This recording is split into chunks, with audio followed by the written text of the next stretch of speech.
Shalom, selamat malam teman-teman.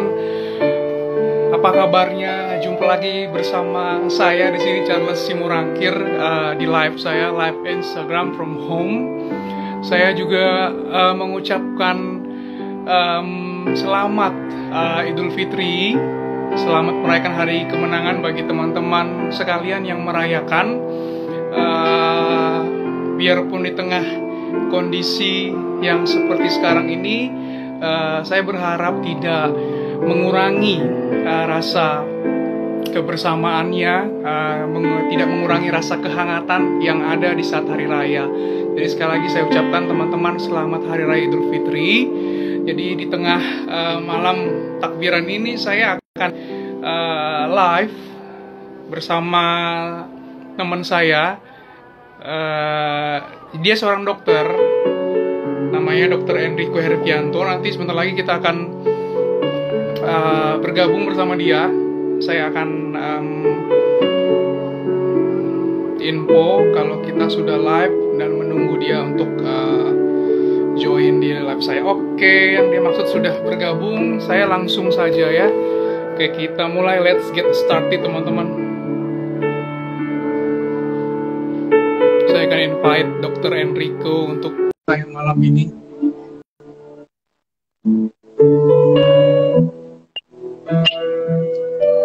Hai, selamat malam Enrico. Malam. Ya. Ini pakai masker nih, lagi di mana? Lagi isolasi mandiri. Iya, oke. Jadi teman-teman, Enrico ini adalah adik kelas saya waktu di SMP. Jadi kita sekolah di SMP Tarakanita. Jadi memang dari SMP, karena saya kakak kelasnya, saya tahu ya, dari SMP dia sudah berprestasi. Ternyata sekarang jadi seorang dokter gitu, luar biasa. Jadi saya berkesempatan nih untuk ya maksudnya dia mau saya undang jadi tamu saya untuk live malam hari ini, luar biasa ya. Oke, perkenalkan secara langsung deh, biar biar lebih afdol gitu. Silakan En. Juga nggak pernah live di IG kayak gini. It's okay. Oke, nama saya Enrico. Saat ini domisili di Banjarmasin. Kebetulan di sini sedang menempuh pendidikan. Lagi pendidikan dokter spesialis kandungan. Ya, Obgyn ya? Ya, Obgyn. Kalau di Banjarmasin rumah sakitnya Rumah Sakit Umum Daerah Ulin. Oke. Jadi kerjanya di sana. Oke. Ya, jadi kebetulan saya baru kali ini live saya sudah lebih dari 25 orang yang saya ajak live. Jadi baru kali ini saya, puji Tuhan sih senang, baru kali ini saya bisa menemukan tim medis yang mungkin memang sekarang lagi hangat-hangatnya kalau mau kita bahas tentang COVID-19. Makanya tadi sebelum kita live, tadi saya WhatsApp Enrico, saya bilang, wow, ini baru kali ini saya posting tamu saya atau bintang tamu saya di Facebook, itu banyak sekali komennya. Saya kaget. Maka saya bilang, Enrico, lu fansnya kayak banyak banget, semua pada komen. Ternyata dia belum cek sama sekali Facebooknya. Maka saya kaget, wah ini banyak sekali. Oke. Semoga live kita malam ini bisa memberkati banyak orang, karena ada kisah sedih nanti yang akan di-share sama Enrico. Jadi moga-moga saya nanti nggak berurai air mata, karena saya orangnya melankolis. Ya, oke. Saya sih sebenarnya pengen general aja. Mungkin di sini teman-teman sudah pada tahu ya apa COVID-19 itu, tapi nggak ada salahnya kita bertanya sama ahlinya langsung gitu loh, yang benar-benar memang dia menangani pasien langsung gitu kan. Jadi mungkin kalau kita tahu secara langsung dari narasumbernya, kita bisa memperoleh informasi yang lebih akurat, yang lebih terpercaya gitu ya. Mungkin ya, Dr. Enrico. Oke. Umum, jadi apa sih sebenarnya COVID-19 itu, Jadi kenapa namanya COVID-19 itu apa gitu, jadi dan kenapa sampai bisa ke Indonesia ini virus gitu loh. Silakan En. Dikoreksi dulu Bang, aku Oke, it's okay. bukan ahlinya COVID-19 bukan ahlinya COVID-19 ini. Sama kita semua tenaga medis memang berusaha mencari tahu, mencari informasi biar kita sendiri paham. Karena memang beberapa waktu lalu dari WHO menyatakan bahwa ini pandemi, artinya seluruh dunia sebenarnya ya akan sangat mungkin bertemu dengan virus ini. Jadi ya kita yang bekerja di bidang kesehatan mau nggak mau harus mengupdate mengenai hal tersebut. Sebenarnya kalau ahli saya bukan ahlinya. Oke. Tapi setidaknya ketika kita tanya pasti ada sedikit informasi yang bisa kita petik ya, En. Yang saya share ini ya yang sejauh pengetahuan saya tentang apa yang bisa saya bagikan. Kalau tadi pertanyaan Abang apa COVID-19 ini apa? COVID-19 ini kurang lebih virus yang kita belum tahu sampai hari ini asalnya itu seperti apa. Tapi sejauh ini dia dikenal bahwa virus ini menginfeksi kalau di manusia pada saluran pernafasan. Faktor yang memungkinkan itu sama dengan zaman SARS dulu, itu golongan hewan keluarga kelelawar. Oke. Jadi bagaimana itu sampai ke manusia sampai hari ini masih dipertanyakan seperti apa, alih-alih virusnya masih cari tahu. Kenapa namanya COVID-19? Karena dulu itu penamaan virus sangat kadang membuat suku agama ras tertentu tersinggung. Jadi kayak misalnya dulu dinamain flu Spanyol atau misalnya flu babi, itu akan menimbulkan stigma yang tidak nyaman. Dan bukan hanya terhadap manusia, bahkan terhadap hewan sendiri. Jadi kayak flu babi, jadi babinya dimusnahkan massal. Padahal yang pada flu babi itu memang faktornya adalah babi. Jadi kalau yang saat itu sih masih boleh lah, masih bisa diterima oleh logika. Jadi yang 2 tahun belakangan WHO sudah mengeluarkan bahwa dia nggak boleh dinamai dengan negara atau spesies. Jadi dinamakan COVID-19 ini karena dia diidentifikasi pada tahun 2019. Yang pertama kali ya di Wuhan itu. Jadi penamaannya jadi COVID-19. Oke. Dan berdasarkan yang Enrico ketahui gitu ya, emang bener ya sampai saat ini memang belum ada obatnya gitu, belum ada vaksinnya sama sekali untuk COVID-19 ini. Penelitian tentang COVID-19 ini masih berlangsung di seluruh dunia sama ahli-ahli. Sampai sejauh ini belum vaksin atau obat yang terbukti efektif. Jadi obat-obat yang diduga selama ini efektif ini kebanyakan adalah obat-obat yang pernah diberikan pada pandemi saat itu. Memang cukup banyak yang berhasil, ya kita bisa lihat di berita atau di statistik yang dimunculkan di layar TV bahwa angka kematian di dunia itu sampai 4%. Oke. Dan kalau nggak salah hari ini itu sampai 1.000 ya, itu yang positif, if I'm not mistaken. Tadi sempat sekilas sih dengar berita tadi. Kayak pertambahannya benar-benar gila gitu loh, maksudnya sampai kemarin kan cuma hanya 500 sampai 600 gitu ya. Nah terus gini yang saya pengen tahu adalah saya sebagai kaum awam ya, ini mungkin mewakili teman-teman juga yang saat hari lagi nonton atau nanti mungkin akan nonton untuk recordingnya. Kenapa sih harus kita sampai ada istilah social distancing atau physical distancing, menghindari kerumunan gitu Maksudnya gini. Mungkin ada beberapa warga negara Indonesia yang memang belum paham gitu ya, kenapa harus sampai social distancing atau physical distancing gitu loh, kenapa sih sampai seperti itu gitu loh, karena saya pernah sebelum kita live, kita kan pernah diskusi dulu, pernah meeting dulu kan, En. Di Citaraya aja, udah kayak orang bener-bener nggak terjadi apa-apa gitu loh. Mereka apa namanya ya berkerumun, rame gitu loh. Jadi gimana tuh, En? Sebenarnya kalau untuk social distancing ini ada ahli yang bisa menjelaskan kenapa harus dilakukan ini. Tapi kalau dari sudut pandang medis, social Ya, distancing itu menguntungkan pasiennya. Dalam artian kita harapkan kalau orang itu jarang bertemu, ya karena penularan ini lewat saluran pernapasan saat kita batuk, saat kita pilek, saat kita ngobrol, berkata, ada cairan yang keluar dari mulut, oke. itu berubah jadi droplet dan mungkin itu akan menularkan kepada orang lain kalau dia dalam jarak dekat.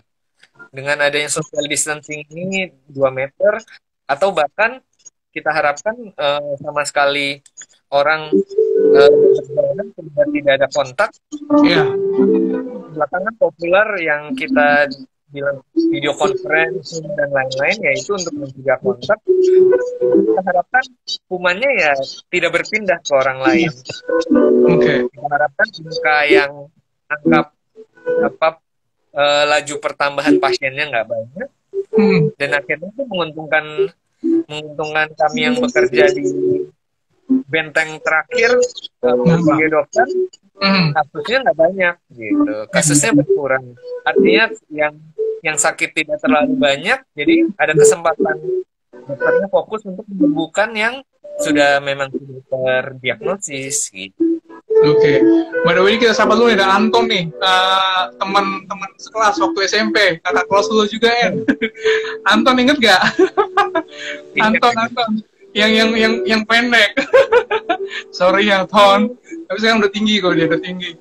Oke, tapi gini loh, En, kalau misalnya saya mau sharing ya, khususnya untuk kita nih di Indonesia gitu loh, saya kira mereka belum terlalu notice ya, belum terlalu belum terlalu pay attention secara seriously gitu loh. Kalau ini tuh benar-benar virus yang membahayakan gitu loh, bukan virus yang ecek-ecek gitu kan. Jadi sampai pemerintah instruct untuk social distancing, untuk physical distancing, ini bukan karena nggak ada alasannya gitu, tapi ada behind story-nya gitu kan, yang harus benar-benar sebenarnya sih harus kita ikuti gitu loh, untuk benar-benar memutus rantai virus ini. Tapi kenapa mereka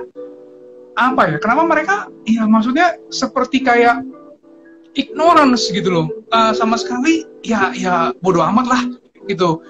Saya pernah dengar gitu ya, saya pernah dengar itu penyakit orang kaya, jadi ke orang miskin nggak akan nular. Nah itu loh maksudnya, sebegitu lack of knowledge-nya mereka gitu loh, Jadi kalau mewakili tim medis gitu ya, apa sih yang harus Enrico bisa kasih, mumpung lagi di sini ada yang lihat kita live ya, apa sih kayak mungkin semacam penyuluhan singkat gitu loh, supaya benar-benar itu tuh memang ada yang tadi saya bilang, itu emang harus diikuti gitu loh, jaga jarak itu gitu, atau enggak berkerumun itu, supaya mereka paham gitu loh, lebih aware gitu loh, Ya, sekedar berbagi pengalaman aja. Saya bukan bekerja di lini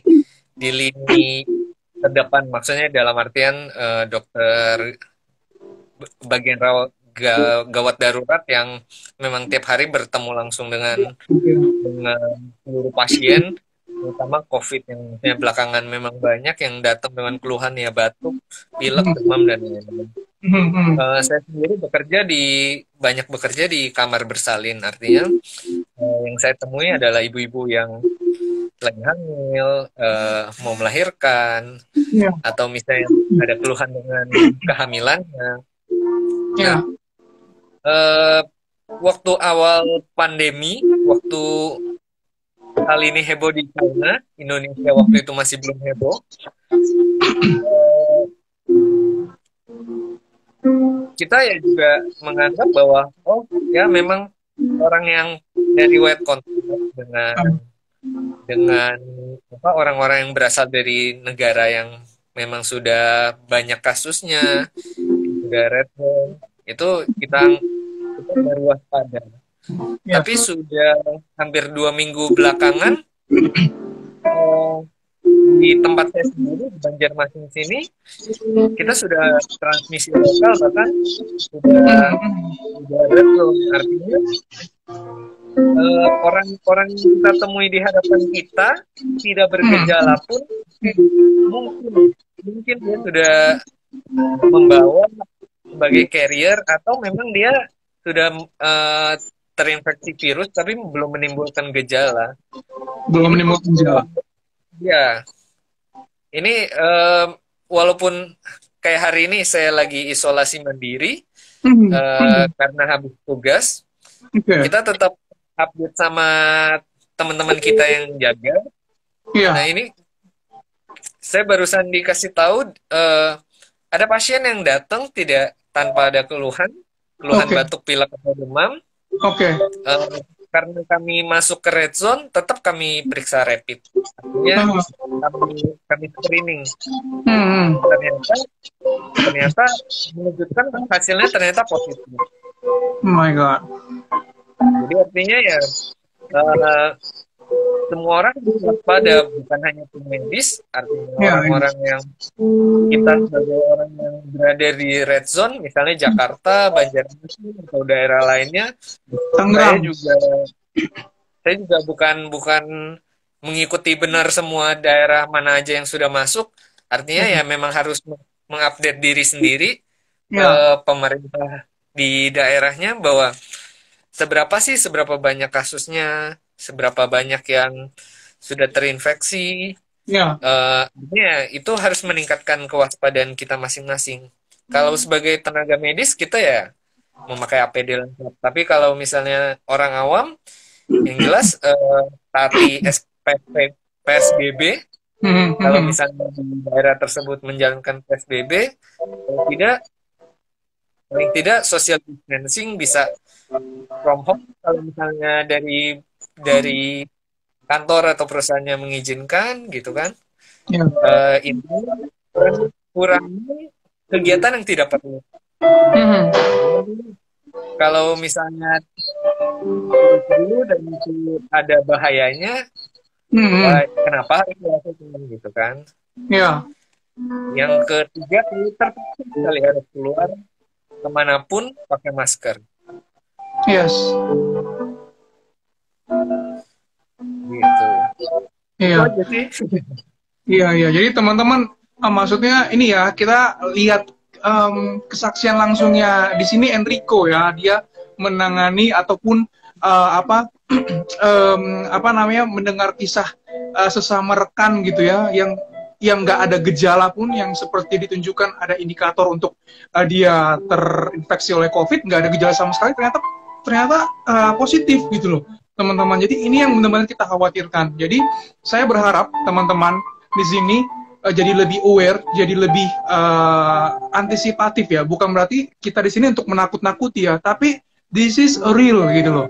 Ini nyata kalau ini benar-benar COVID-19 ini memang ada gitu ya. Ini bukan main-main gitu. Jadi saya harap ini nggak jadi bikin teman-teman down ya, tapi lebih aware kalau misalnya COVID-19 ini harus sama-sama kita perangi gitu loh. Jadi kalau nggak ada unity ya, jadi hanya pemerintah dong yang bergerak, ini saya rasa sampai kapanpun juga akan susah gitu loh. Jadi teman-teman, jadi terutama masker, karena saya banyak kalau saya lagi kerja ya, saya kan masih kerja juga gitu ya, saya banyak melihat teman-teman warga negara Indonesia itu khusus di Tangerang itu benar-benar sama sekali nggak ada pakai masker gitu. Jadi mereka, saya kadang-kadang saya emosi sendiri ngelihatnya gitu kan, ini aduh.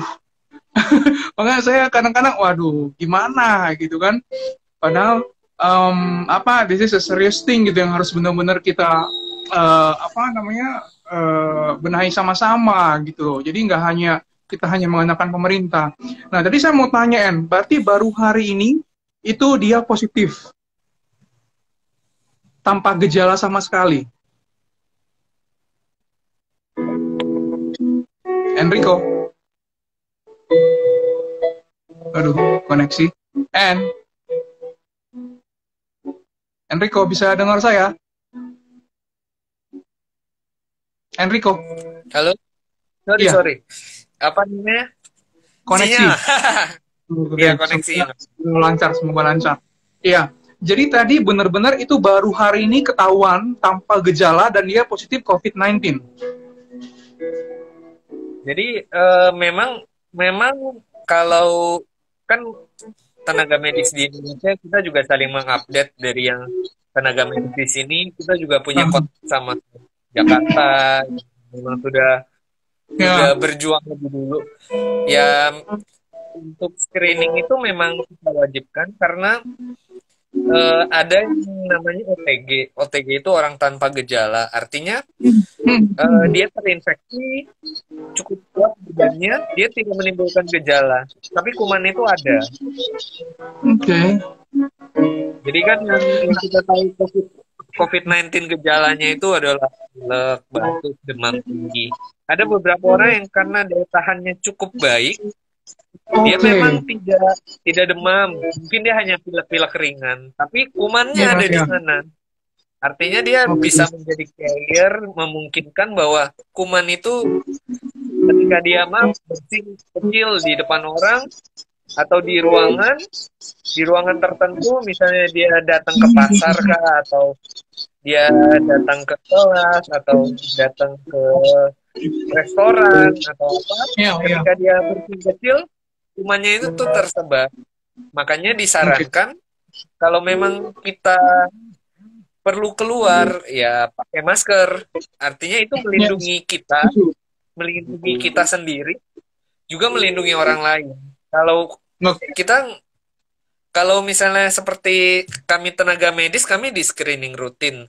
Orang-orang lain yang di luar sana, orang awam belum tentu di screening rutin. Artinya Ya. mungkin saja dia sudah mulai terinfeksi dan tidak tahu. Gitu. Hmm, Tanpa hmm. dia keteledoran, misalnya dia tidak memakai masker saat di mana, dan dia pilek kecil, bisa saja dia menularkan ke orang. Ya. Ya memang itu nggak ada bahaya buat dia, tapi eh, dengan cara yang tidak baik dia menularkan kepada orang lain. Yes. Right. Oke, and teman-teman nanti yang mau bertanya nggak apa-apa, nanti langsung komen aja atau ada icon question nanti ada sesi pertanyaan nanti. Bro Anton sabar ya, nanti kita akan jawab nih, akan Dokter Enrico jawab pertanyaannya ya. Soalnya lagi seru nih, sebentar lagi ya. Ini kita getting hot di sini nih. Ya, jadi sangat pertanyaan sangat welcome ya. Nanti ditampung sama saya, nanti akan dijawab sama sebisa mungkin dijawab sama Dokter Enrico. Oke, and kita lanjut ya. Nah, sekarang yang marak gitu ya untuk tesnya, apa dia akhirnya positif terinfeksi oleh COVID-19, ada rapid test, ada swab test. Nah, mungkin di sini teman-teman di sini yang mungkin lagi nonton juga masih sangat masih sangat buta gitu loh dengan istilah itu rapid test sama swab test. Karena sebelum itu kan saya juga pernah diskusi sama En, saya sebenarnya nggak tahu loh swab test. Yang saya tahu adalah ini pemikiran awam ya, swab test itu adalah tes saya ngeluarin, sorry teman-teman, saya ngeluarin dahak terus akhirnya di lab, diuji lab gitu. Ternyata bukan seperti itu, ternyata lebih seram yang saya bayangkan gitu ya. Nah, tapi saya pengen nanya di sini, En, apa bedanya rapid test sama swab test? Ya, mana yang lebih akurat atau itu memang sama-sama akurat gitu loh. En, apakah gini, apakah kalau udah rapid test nggak usah swab test atau kalau udah swab test nggak usah rapid test? Jadi tolong koreksi yang saya maksud di sini, En. Oke, Bang. Saya juga bukan ini untuk rapid test, swab test ini ada ahlinya. Ada ahlinya. Untuk rapid test ini ada dokter spesialis patologi klinik. Kalau untuk swab test ini ada ahlinya dokter mikrobiologi klinik. Yang saya jelaskan di sini jauh-jauh ilmunya sangat nggak seberapa lah. Jadi artinya dalam artian mungkin biar yang belum pernah dengar punya bayangan. Yeah. Jadi untuk rapid test itu adalah pemeriksaan penyaring. Artinya kalau misalnya kita di sini ada 1.000 orang di kumpulan tersebut. Nah, kita mau menyaring mana sih yang kita perlu perhatikan lebih serius. Mana sih yang sekiranya membutuhkan bantuan medis, itu kita menggunakan rapid test. Kenapa? Pemeriksaannya cepat. Terus bisa diproduksi dalam jumlah massal. Sedikit boleh dibilang sedikit tidak menyakitkan.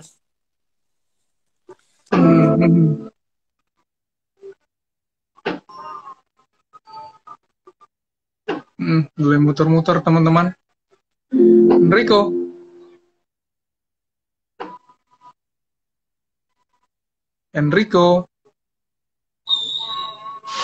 Oke, sini sudah. Ya, oke, sudah normal kembali. Tadi muter-muter dia. Iya. Jadi lanjut. Rapid itu yang kita cari itu adalah antigennya. Artinya saat tubuh terinfeksi COVID, dia itu akan membuat pasukan khusus, pansus untuk menghadapi COVID itu. Itu yang kita tahu sebagai antibody.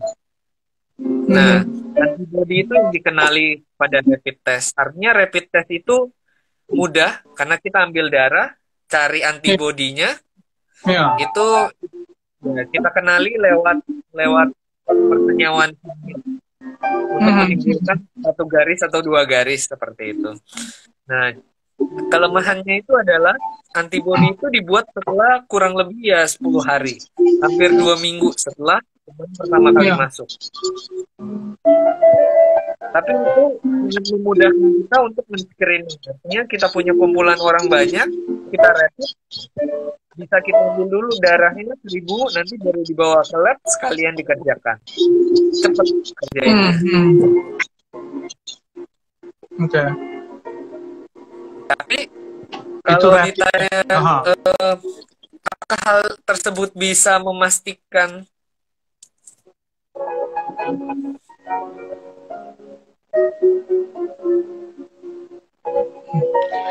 koneksi ya, Banjarmasin.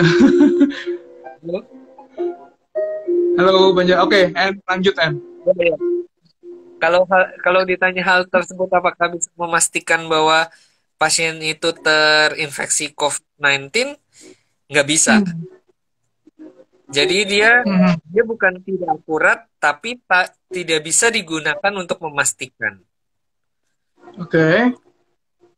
Memastikan tetap harus dengan swab, gitu. Swab karena swab itu yang kita ambil ada. Nah, untuk memastikan kalau teman-teman dengar di TV, pasien positif COVID-19, itu berarti swabnya positif, bukan rapid. I see. Ya. Jadi tunggu ya, N ya. Jadi sebelum kita lanjut, jadi teman-teman tolong di underline. Jadi swab test. Jadi kalau yang selama ini ada informasi mengenai positif COVID-19, karena itu sudah infonya adalah swabnya yang positif. Jadi rapid test ini memang nggak terlalu akurat gitu ya, N ya. Maksudnya tetap harus di swab test ya, N.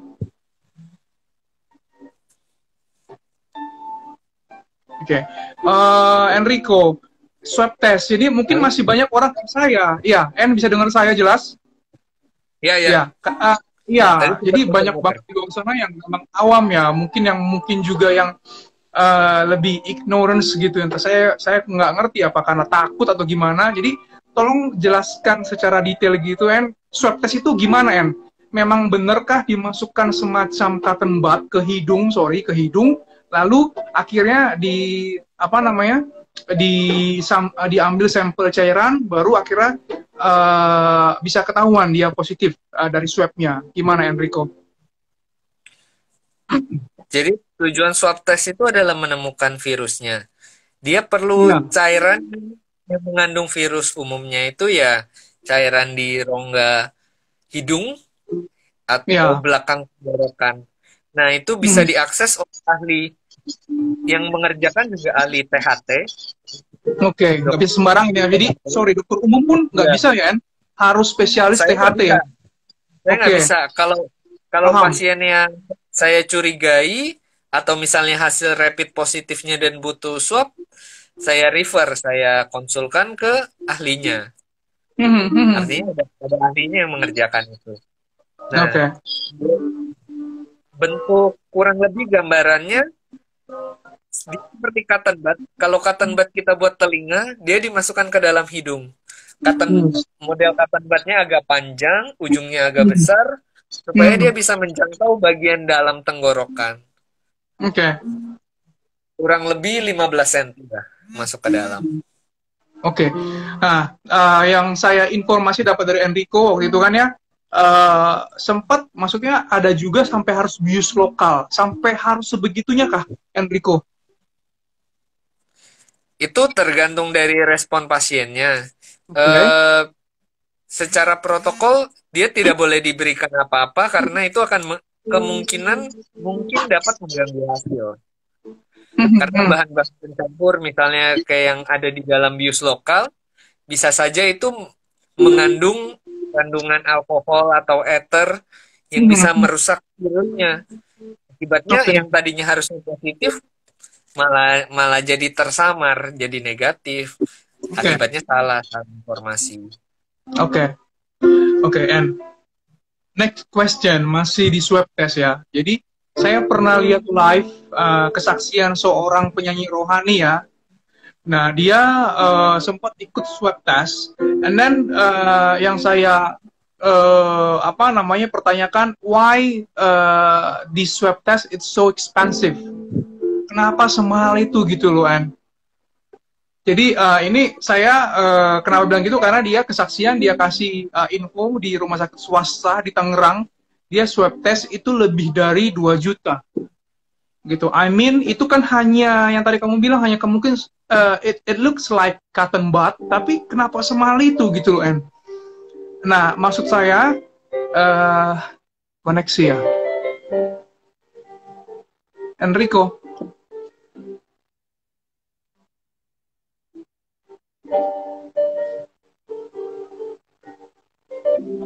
bisa dengar saya, Enrico? Baru jelas. Tadi enggak. Ya, yeah. Yes. Kenapa? So, and Enggak. why so Tadi. expensive? Oh, why so expensive? Memang beda, teknologi yang digunakan berbeda. Jadi artinya itulah kenapa swab nggak dikerjakan pada semua orang. Ya. Yeah. Pengerjaannya tidak nyaman, terus tidak cepat, hasilnya mahal karena teknologi yang dibutuhkan memang canggih. Jadi ya memang investasi untuk alat-alat yang dipakai dalam swab test itu besar. Yang murah proses pengerjaannya ketika kita mengambil kayak cotton bud masuk ke dalam hidung. Itu nggak terlalu mahal, tapi sampel cairan lendir yang kita dapatkan itu harus diperiksa dengan alat yang mahal untuk menemukan virusnya. Oke. Enrico dengan proses biasa. Iya. Tapi kan ada nggak sih sharing dong informasi, ada nggak yang swab testnya? Kalau rapid test saya dengar ada yang gratis. Nah kalau misalnya swab test ini ada yang free of charge nggak? Maksudnya kan ada memang masyarakat kita yang memang apa namanya nggak affordable untuk ikut tes ini, itu gimana, En? Ya, maksudnya gimana solusi pemerintah gitu loh? Sedangkan ini kan swab test ini benar-benar akurat gitu loh, En. Saya nggak bisa banyak ngomong soal pemerintah karena itu bukan ranah saya. Artinya begini, yang saya tahu pemeriksaan penyaring di mana-mana yang dikerjakan itu adalah rapid test. Ketika Anda misalnya rapidnya positif, Anda akan di-refer ke ahlinya. Biasa sebagian besar terdapat di rumah sakit pemerintah, umum daerah atau rumah sakit negara lah, dibiayai negara. Kalau kenapa pasiennya harus bayar? yang di Banjarmasin ini setahu saya sih tidak ada yang baik. Artinya eh, pandemi ini terkelola oleh BNPB sama Pemda. Artinya pengerjaan hal seperti itu dibebankan kepada negara. Mungkin pada beberapa orang yang memang dia tidak mau terekspos kondisinya, dia Ya. datang ke rumah sakit swasta, mungkin dia harus membayar sendiri. Tapi saya nggak banyak komentar kenapa jam mahal, dan itu saya kurang paham sampai ke Oke. sana. It's Dari okay. pasien yang kami tangani sih sejauh ini mostly semuanya ditangani. Oke. Oke. Noted, Enrico. Oke. Ah, selanjutnya. Oke, Anne. Nah, ini nih yang kebetulan kan karena memang kamu lagi apa namanya meneruskan studi untuk spesialis obgyn ya, kandungan. Jadi memang kamu adalah sekarang fokusnya adalah menangani pasien-pasien ibu hamil ya. Yes. Ya, ya, oke. Makanya ini kisahnya sangat saya rasa perlu juga untuk teman-teman ketahui gitu ya. Again, bukan menakut-nakuti gitu ya, bukan apa, bukan buat teman-teman down ya. Jadi nggak ada maksud sama sekali, tapi ini berbagi kisah sehingga kisah yang nanti dibagi sama Enrico itu menjadi pelajaran buat kita untuk apa namanya lebih lagi waspada gitu, dapat antisipatif lagi untuk virus ini gitu ya. Jadi saya dengar dari kisah Enrico adalah kisah yang paling mungkin mengharukan gitu, menyedihkan juga adalah bahwa pasien ibu hamil yang dihandle atau ditangani sama Enrico adalah ada yang positif COVID-19 dan sampai-sampai calon babynya itu harus dikeluarkan karena kondisi yang sangat tidak memungkinkan dari ibu hamil tersebut. Nah, mungkin Enrico lebih jelasnya bisa berbagi kisahnya yang kamu alami sendiri gitu loh. Si Buffering. ya, si ibu hamil tersebut, Enrico. Koneksi. Iya, it's okay. Tadi udah jelas ya pertanyaan saya, Enrico ya.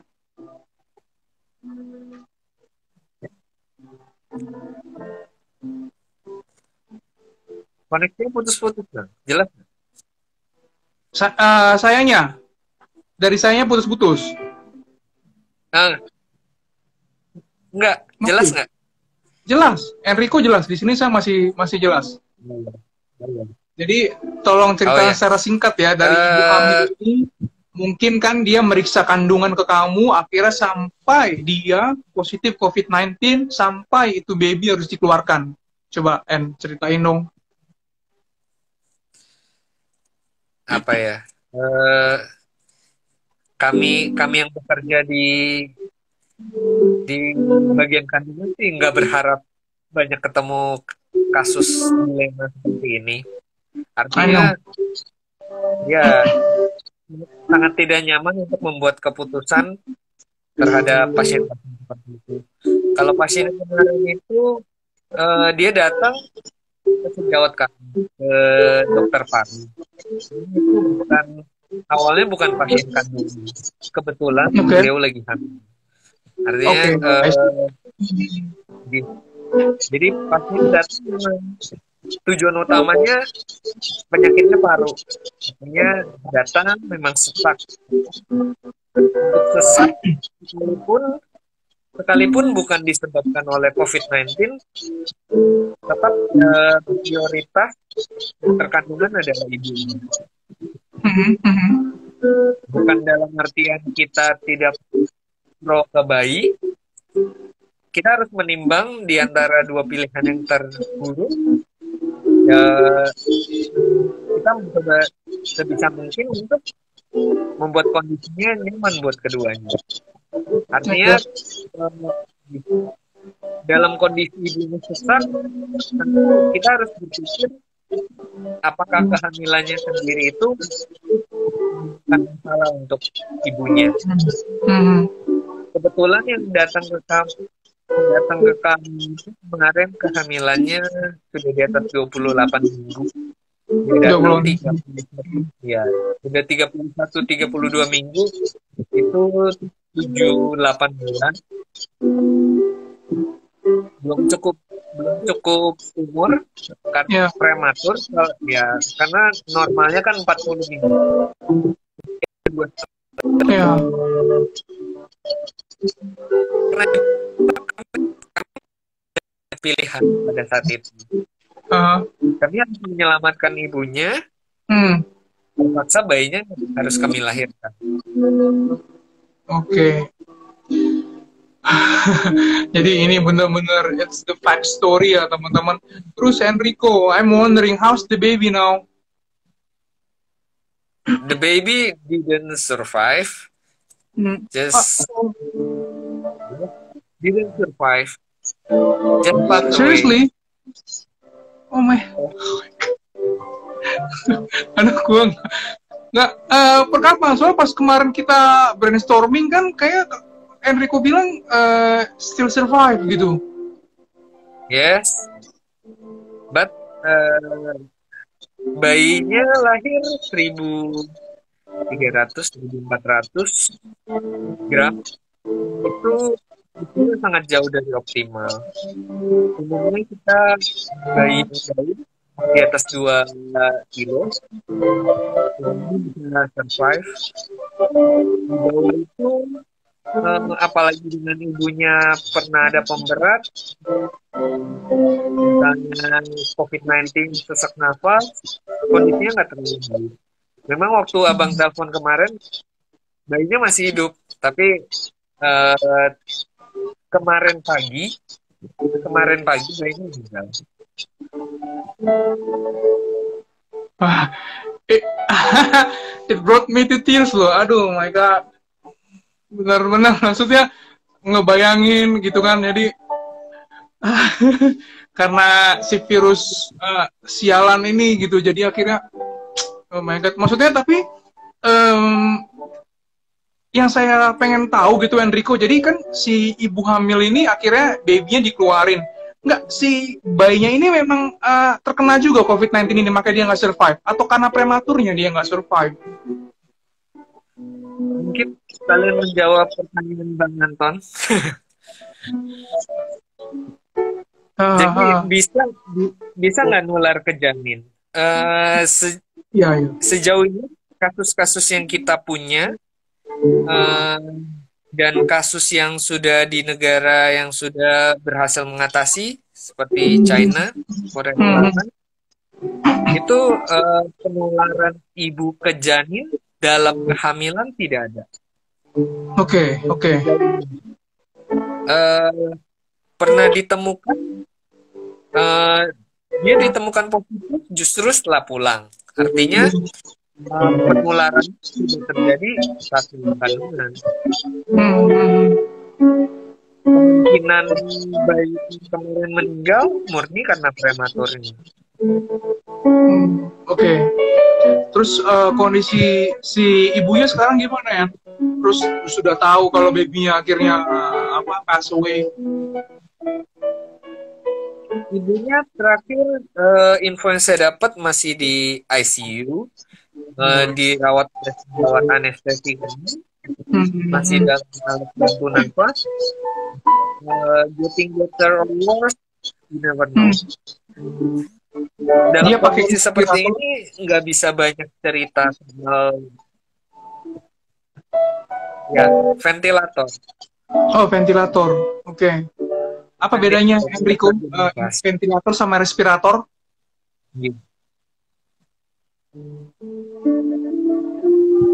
Enrico. Respirator itu kalau di medis istilah buat halo, jelas? Iya, jelas. Saya dengar. Halo, jelas? Iya, jelas En. Saya dengar En.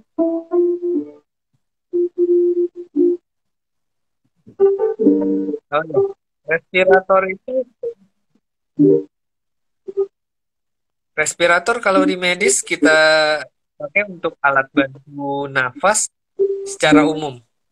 Oke. Ventilator?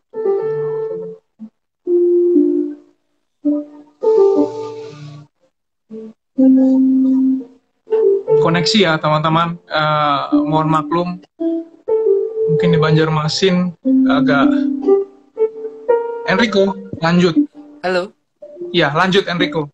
I can hear you. Halo. Ya, Enrico, lanjut. I can hear you. Jelas? Oh iya. Jelas ya, jelas. Ya, kalau kalau respirator itu alat bantu secara umum untuk menambah kadar oksigen dalam jumlah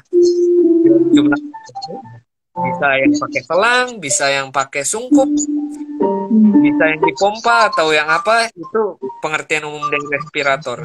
Jadi membantu pernapasan. Tapi kalau ventilator itu adalah alat yang menggantikan fungsi paru-paru secara khusus.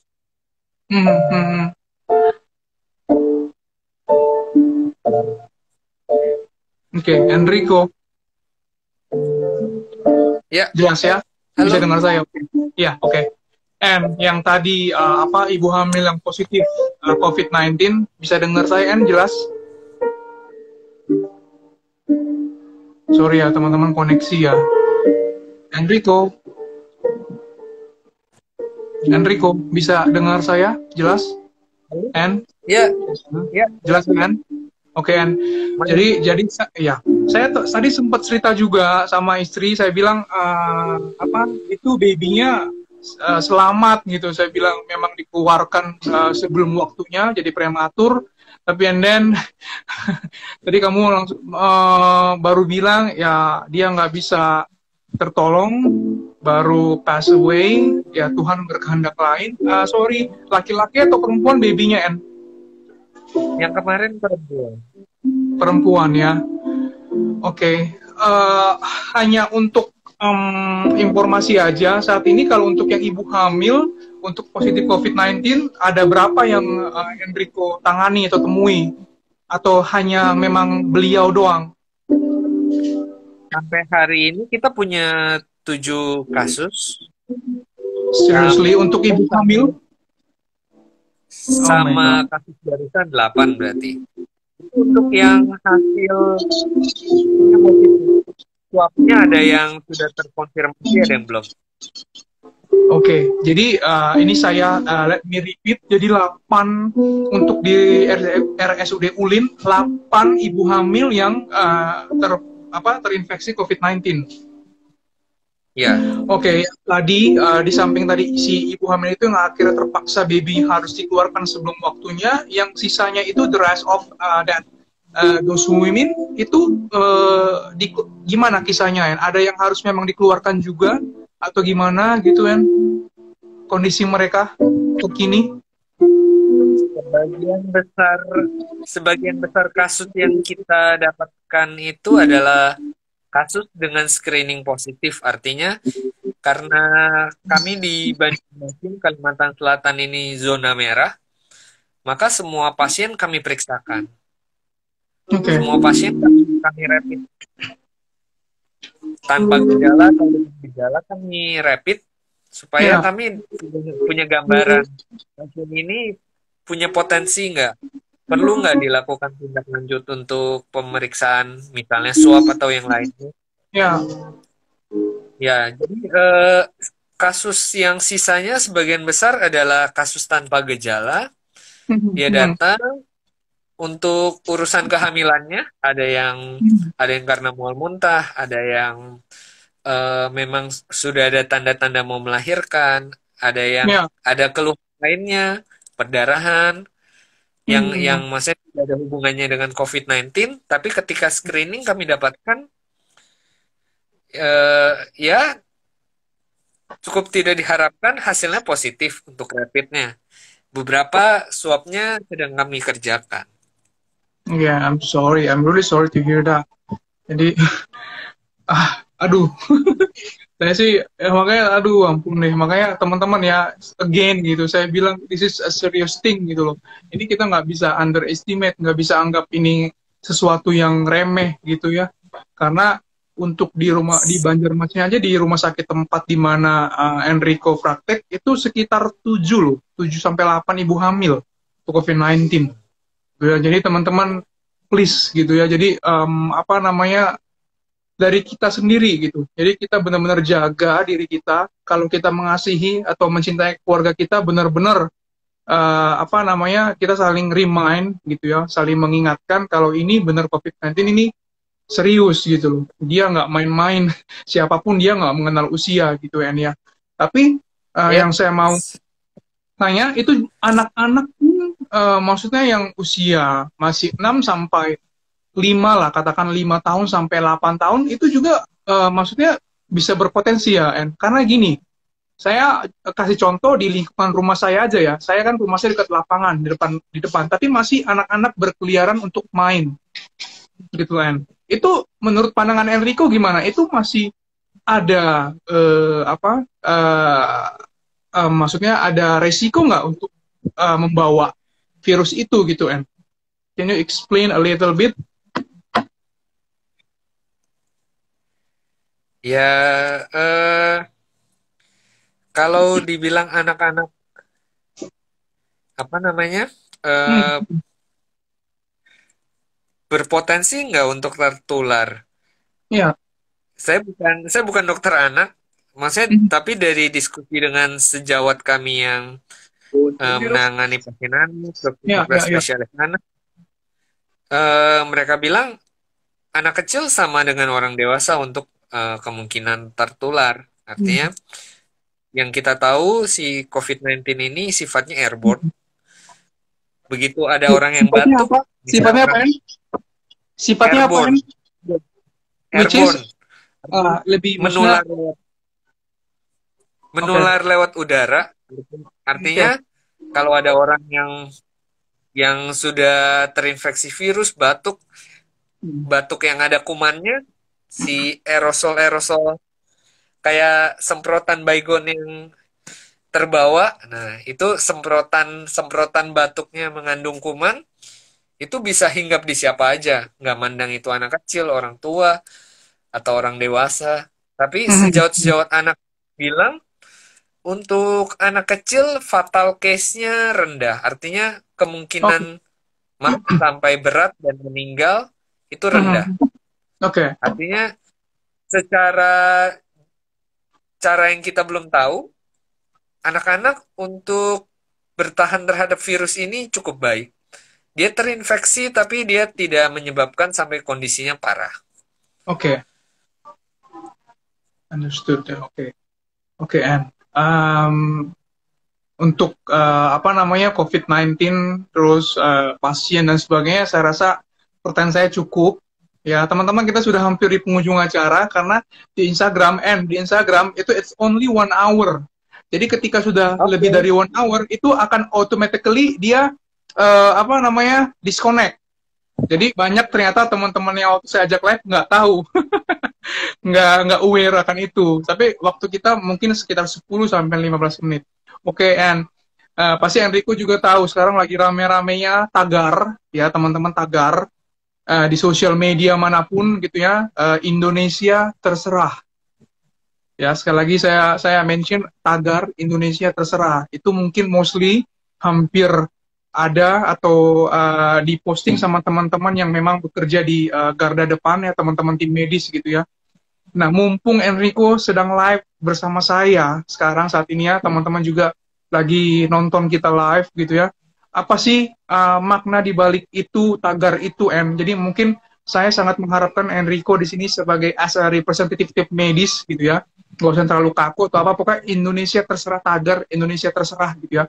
Biar di sini teman-teman sama-sama mengetahui betapa strugglingnya teman-teman kita yang garda depan untuk memberikan yang terbaik untuk pasien COVID-19. Tapi ketika kita tidak menghargai jeripaya mereka gitu ya, perjuangan mereka gitu loh.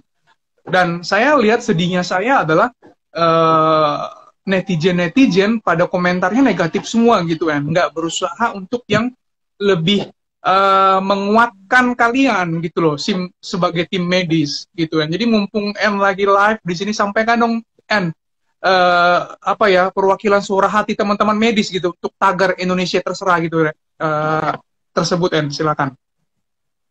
Hmm, mungkin eh, kalau yang Ya, Indonesia terserah ini, ya saya mengikuti sih, cuman saya bukan.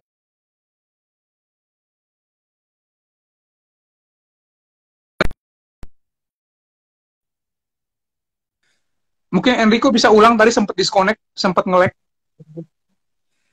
Ya, teman-teman medis sebenarnya menyayangkan, maksudnya pencapaian Indonesia yang sudah sejauh ini eh di dengan PSBB, dengan semua, dengan pembagian masker gratis dan lain-lain di mana-mana yang sudah cukup baik, tiba-tiba memang ada momen mau Lebaran dan lain-lain, tiba-tiba orang seperti melupakan bahwa memang ada virus yang sedang kita hadapi.